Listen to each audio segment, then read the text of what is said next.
राम राम दोस्तों, जय बाबा नीम करोली महाराज जी की। आशा है कि बाबा नीम करोली जी की आपके ऊपर भी अपार कृपा होगी, आपके घर परिवार में भी सभी कुशल मंगल होंगे। मैं प्रार्थना करता हूँ बाबा नीम करोली जी से, हनुमान जी से, श्री राम जी से और मेरी माँ शेरावाली से, शिव शंकर भोलेनाथ जी, गणपति महाराज जी, मेरे कान्हा जी, सभी आपके ऊपर दया दृष्टि बनाए रखे, यही मैं प्रार्थना करता हूँ दोस्तों।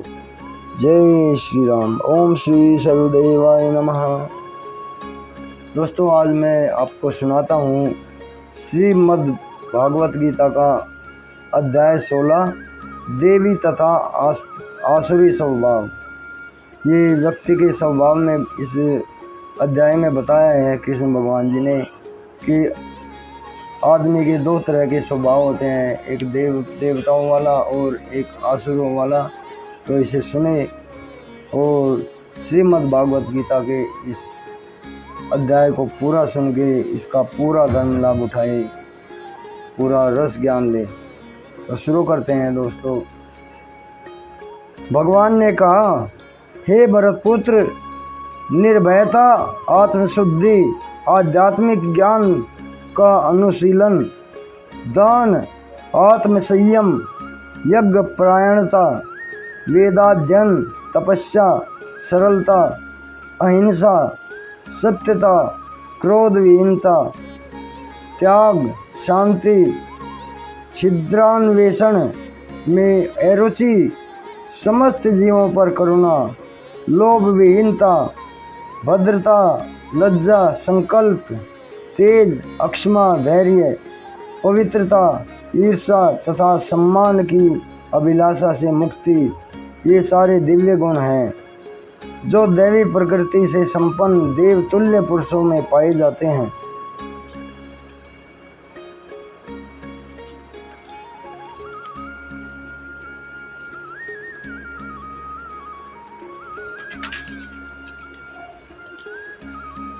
हे प्रतापुत्र, दंभ, दर्प, अभिमान, क्रोध, कठोरता तथा अज्ञान ये आसुरी स्वभाव वालों के गुण हैं। दिव्य गुण मोक्ष के लिए अनुकूल है और आसुरी गुण बंधन दिलाने के लिए है। हे पांडुपुत्र, तुम चिंता मत करो, क्योंकि तुम दैवी गुणों से युक्त होकर जन्मे हो। हे प्रतापुत्र, इस संसार में सर्जित प्राणी दो प्रकार के हैं, दैवी तथा आसुरी। मैं पहले ही विस्तार से तुम्हें दैवी गुण के बारे में बता चुका हूँ। अब मुझसे आसुरी गुणों के विषय में सुनो। जो आसुरी हैं वे यह नहीं जानते कि क्या करना चाहिए और क्या नहीं करना चाहिए। उनमें न तो पवित्रता और न ही उचित आचरण है और न ही सत्य पाया जाता है। वे कहते हैं कि यह जगत मिथ्या है, इसका कोई आधार नहीं है और इसका नियमन किसी ईश्वर द्वारा नहीं होता। उनका कहना है कि यह कामेच्छा से उत्पन्न होता है और काम के अतिरिक्त और कोई अन्य कारण नहीं है। ऐसे निष्कर्षों का अनुगमन करते हुए आसुरी लोग, जिन्होंने आत्मज्ञान खो दिया है और जो बुद्धिमान है, ऐसे अनुपयोगी एवं भयावह कार्यों में प्रवृत्त होते हैं जो संसार का विनाश करने के लिए होता है। कभी न संतुष्ट होने वाले काम का आश्रय लेकर तथा गर्व के मद एवं मिथ्या प्रतिष्ठा में डूबे हुए आसुरी लोग इस तरह मोहग्रस्त होकर सदैव अक्षण भंगुर वस्तुओं से अपवित्र कर्म का व्रत लिए रहते हैं। उनका विश्वास है कि इंद्रियों की तृप्ति ही मानव सभ्यता की मूल आवश्यकता है। इस प्रकार मरणाकाल तक उनकी अपार चिंता होती रहती है। वे लाखों इच्छाओं के जाल में बंधकर तथा काम और क्रोध में लीन होकर इंद्रिय तृप्ति के लिए अवैध ढंग से धन संग्रह करते हैं। आसुरी व्यक्ति सोचता है कि आज मेरे पास इतना धन है और अपनी योजनाओं से मैं और अधिक धन कमाऊंगा। इस समय मेरे पास इतना है, किंतु भविष्य में वह बढ़कर और अधिक हो जाएगा। वह मेरा शत्रु है और मैंने उसे मार दिया है और मेरे अन्य शत्रु भी मार दिए जाएंगे। मैं सभी वस्तुओं का स्वामी हूँ, मैं भोक्ता हूँ, मैं सिद्ध, शक्तिमान तथा सुखी हूँ। मैं सबसे धनी व्यक्ति हूँ और मेरे आसपास मेरे कुलीन संबंधी हैं। कोई अन्य मेरे समान शक्तिमान और सुखी नहीं है। मैं यज्ञ करूँगा, दान दूंगा और इस तरह आनंद मनाऊंगा। इस प्रकार ऐसे व्यक्ति अज्ञानवश मोहग्रस्त होते रहते हैं।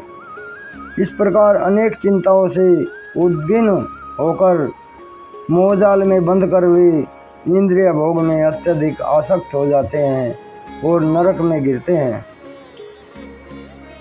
अपने को श्रेष्ठ मानने वाले तथा सदैव घमंड करने वाले, संपत्ति तथा मिथ्या प्रतिष्ठा से मोहग्रस्त लोग किसी विधि विधान का पालन न करते हुए कभी कभी नाम मात्र के लिए बड़े ही गर्व के साथ यज्ञ करते हैं। मिथ्या अहंकार, बल, दर्प, काम तथा क्रोध से मोहित होकर आसुरी व्यक्ति अपने शरीर में तथा अन्यों के शरीर में स्थित भगवान से ईर्षा और वास्तविक धर्म की निंदा करने लगता है। जो लोग ईर्षालु तथा क्रूर हैं वे नराधम हैं। उन्हें मैं निरंतर विभिन्न आसुरी योनियों में भवसागर में डालता रहता हूँ। हे कुंती पुत्र, ऐसे व्यक्ति आसुरी योनि में बारंबार जन्म ग्रहण करते हुए भी कभी मुझ तक नहीं पहुँच पाते। वे धीरे धीरे अत्यंत अधम गति को प्राप्त होते हैं। इस नरक के 3 द्वार हैं, काम, क्रोध तथा लोभ। प्रत्येक बुद्धिमान व्यक्ति को चाहिए कि इन्हें त्याग दे, क्योंकि इनसे आत्मा का पतन होता है। हे कुंती पुत्र, जो व्यक्ति इन तीनों नरक के द्वारों से बचता है वह आत्मा साक्षात्कार के लिए कल्याणकारी कार्य करता है और इस प्रकार क्रम से परम गति को प्राप्त होता है। जो शास्त्रों के आदेशों की अवहेलना करता है और मनमाने ढंग से कार्य करता है उसे न तो सिद्धि और न सुख और न ही परम गति प्राप्त होती है। अतएव मनुष्य को यह जानना चाहिए कि शास्त्रों के विधान के अनुसार क्या कर्तव्य है और क्या अकर्तव्य है। उसे ऐसे विधि विधानों को जानकर कर्म करना चाहिए जिससे वह क्रम से ऊपर उठ सके। तो इस प्रकार श्रीमद् भागवत गीता के 16वें अध्याय का समापन होता है। दोस्तों, ये अध्याय था दैवी तथा आसुरी गुण। इसमें अगला अध्याय कल मैं आपको 17वां अध्याय सुनाऊंगा, श्रद्धा के विभाग। दोस्तों, इसमें 18 अध्याय हैं। हमारी श्रीमद् भागवत गीता जी की समापन हो जाएगा। 18वां अध्याय है उपसंहार और ये अध्याय सबसे ज़्यादा अहमियत रखता है। दोस्तों, उपसंहार है जो, इसमें श्री कृष्ण जी कहते हैं कि जो 18वें अध्याय को सुन लेता है उसे पूरी गीता सुनने का ही फल मिलता है। तो 18 अध्याय को ज़रूर सुने। उपसंहार संन्यास की सिद्धि है ये।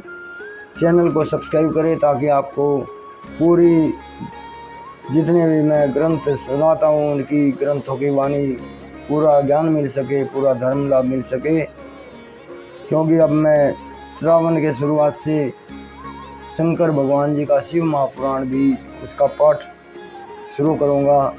तो आपसे प्रार्थना है कि सभी भाई चैनल को सब्सक्राइब करें। जय राम जी की, जय हनुमान जी की, जय बाबा नीम करोली महाराज।